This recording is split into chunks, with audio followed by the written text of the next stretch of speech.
Welcome to this tutorial on transposing arrays with .t in NumPy.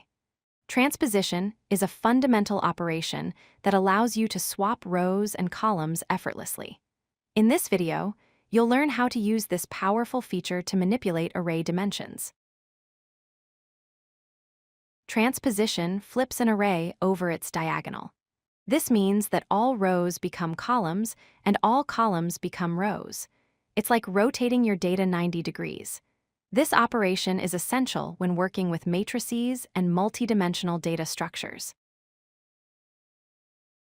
Let's see transposition in action. When you have an original array with shape 2 by 3, containing 6 elements arranged in 2 rows and 3 columns, transposing it produces a new array with shape 3 by 2. The first row becomes the first column, and the second row becomes the second column. Notice how the dimensions swap positions. The syntax for transposing is incredibly simple. First, import NumPy as np, create your array using np.array with your data. Then, to transpose it, simply access the .t attribute. That's it.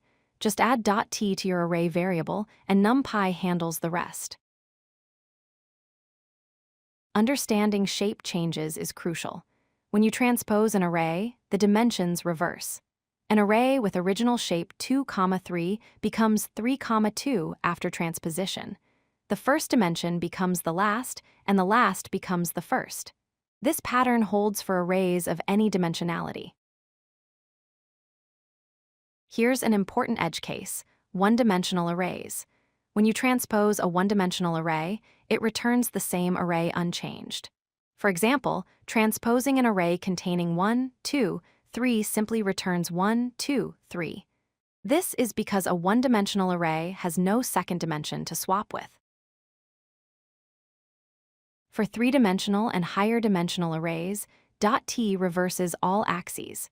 If you have an array with shape 2, 3, 4, transposing it produces shape 4, 3, 2. The first axis becomes the last becomes the first, and middle dimensions maintain their relative order reversed. Let's recap the key points. First, transpose returns a view, not a copy of the array, which means it doesn't duplicate data in memory. Second, it's a memory-efficient operation that executes quickly.